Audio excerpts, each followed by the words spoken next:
F இந்திய வான்படை தனது புகழ்பெற்ற மிக்-21 போர் விமானத்துக்கு இறுதியாக விடை கொடுத்துள்ளது. இந்த விமானம்தான் இந்தியாவை சூப்பர்சோனிக் அதிவேகமான காலத்திற்கு கொண்டு சென்றது. 26 செப்டம்பர் 2025 வெள்ளிக்கிழமை சண்டிகர் நகரில் நடந்த பிரிவு விழாவில் பாதுகாப்புத்துறை அமைச்சர் ராஜ்நாத் சிங் மற்றும் IAF தலைவர்கள் கலந்து கொண்டனர். வான்படை தளபதி air chief marshal AP Singh தாமே அந்த புகழ்பெற்ற விமானத்தை கடைசியாக பறக்கவிட்டார். மிக்-21 விமானத்தின் பயணம் 1963 ரஷ்யாவில் இருந்து வந்த இந்த விமானம் இந்திய வான்படையின் முதுகெலும்பு ஆனது.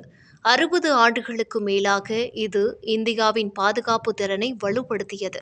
870க்கும் மேற்பட்ட மிக்-21 விமானங்கள் பல மாறுபாடுகளுடன் வான்படையில் பணியாற்றின. சிலர் இதை ஃப்ளையிங் காஃபின், அதாவது பறக்கும் சவப்பெட்டி என்று அழைத்தாலும், IAF வரலாற்றில் இது சேஃப்டி ரேட் உயர் பாதுகாப்பு விகிதத்தை கொண்டிருந்ததாக பைலட்டுகள் கூறுகிறார்கள். இப்போது மிக்-21க்கு என்ன ஆகும்? அதிகாரப்பூர்வ அறிவிப்பு இன்னும் வெளியாகவில்லை. ஆனால் டெல்லி பாலம் IAF அருங்காட்சியகத்தில் மியூசியத்தில் குறைந்தபட்சம் ஒரு மிக்-21 நிரந்தரமாக வைக்கப்படும் என எதிர்பார்க்கப்படுகிறது.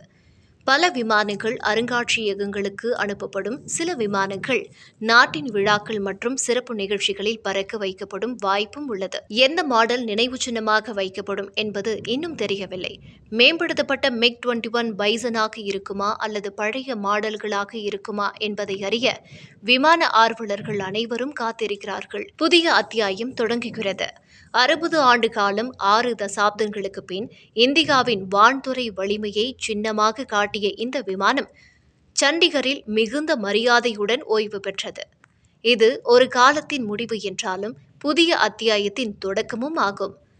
LCA தேஜஸ் தேஜஸ் என்ற இந்தியாவில் தயாரிக்கப்பட்ட லைட் காம்பேக்ட் ஏர்கிராஃப்ட் இப்போது மிக்-21க்கு மாற்றாக வான்படையின் முக்கிய பங்கு வகிக்கிறது. மிக்-21 இந்தியாவின் வரலாற்றில் முக்கிய இடம் பிடித்த போர் விமானம். இப்போது அது ஓய்வு பெற்றாலும் அதன் பெயரும் புகழும் என்றும் இந்தியாவின் பாதுகாப்பு வரலாற்றில் நிலைத்து நிற்கும்.